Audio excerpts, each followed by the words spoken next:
If your videos look like this rather than this, then chances are your views are lower than what they should or could be. That's why I'm going to be showing you how I edit my videos using Davinci Resolve. Link is in the description. Alright, so first things first, we're going to go ahead and drag our clips over, and we will click change right here. And now we just gotta trim up the clips and line them up however you want. I'll see you in a second.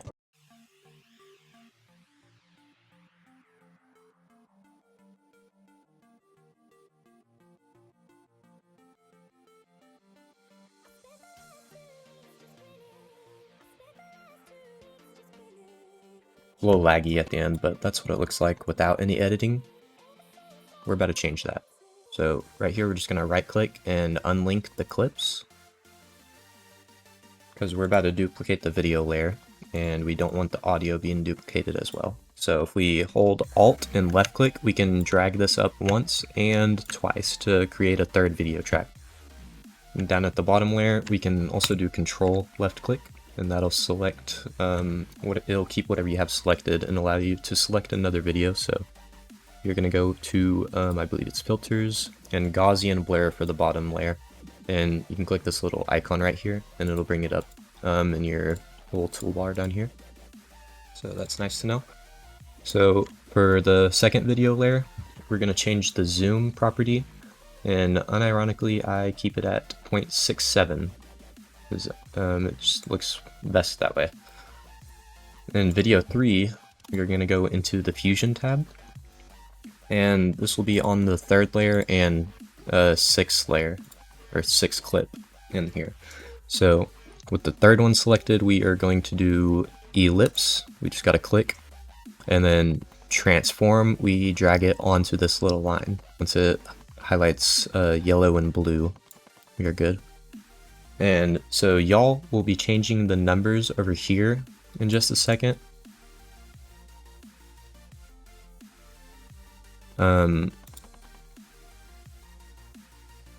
This is for ellipse 1.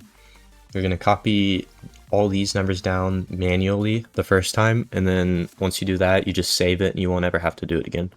So once you have this written down, you're going to right click ellipse and go to settings and save as, and you're just going to save it as whatever you want to name it as. And then next time you'll just go to load and then pull it up, and then it'll be under one of these options. In transform, it'll be the same thing. You just copy these numbers over here.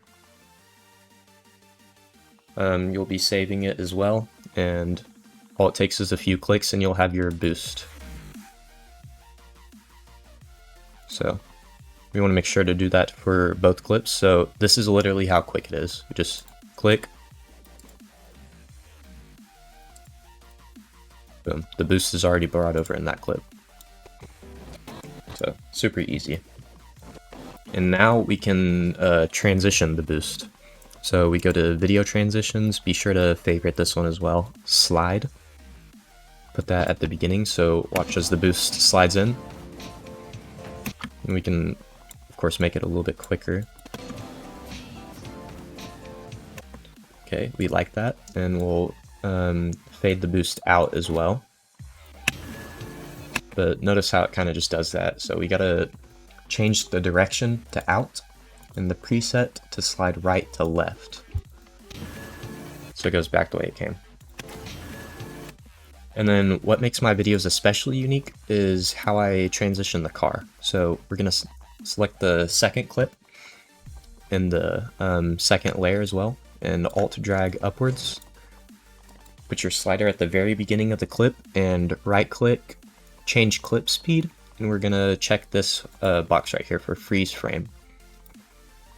So that just freezes the car right there.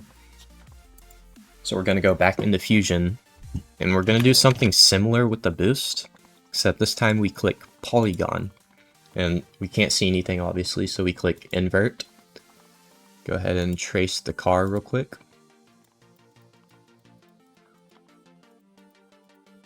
Okay, and boom. As you can see, it's just the car that's checkered out. Now we click invert again, and now it's just the car that's showing. So we don't want it to show throughout that whole clip, obviously, so we're gonna decrease it to about like 1.5 seconds and put it at the beginning of this clip / end of the first clip. And we're gonna do the same slide transition. So slide, have it sit still for like a slight second, and then boom. But we can also make this look a little bit cleaner by editing the background. So gonna go to cross dissolve and drag it in the middle and actually see what's going on here. So alright, I'm gonna have to move all this away for just a second, since I did not trim this clip at all. So this is like the absolute ending frame of that clip. So for like, it won't let me transition it if it's like that. It's weird. I don't know if I explained it properly, but it's the best I can do. So we're gonna line everything up again. Having a hard time doing that. Okay, so I still don't think that was enough. Okay, and I forgot to drag the background. Okay, everything's good. Cross dissolve, now it lets us put it in the middle. And if you do control left click, it'll let you just drag one end. So if you do just left click, it'll drag both of them. So we are going to just keep it on this side. And whatever bit is remaining of the transition on this clip is how we will line it up. So that simplifies it a lot easier. If we go ahead and mute the audio track, I had music playing whenever I was recording this, so that's why you hear the music, but that is all of it. The rest of the editing I do on my phone on CapCut, so unless if it's like an actual edit, then I won't be adding audio on my computer. I just find it easier that way personally. So now that we're at the end, we can do Shift 9, and that pulls up this page. We're just going to click Use Vertical Resolution, and this is what it'll look like on a mobile device. Now we can just do deliver. I have my stuff set to Dropbox, so I just add to the render queue. I name it whatever I want it to be, and then render it, and it sends it to my phone. You might have to just look up how to link your Dropbox account. So yeah, I forgot exactly how to do that, but you need to check this little box right here. Alright, that's the end of my editing process. Let me just say, I didn't have a tutorial like this. I had to learn everything on my own, and this is where I'm at today. So if you learned something from this video, be sure to like and subscribe. Thanks for watching.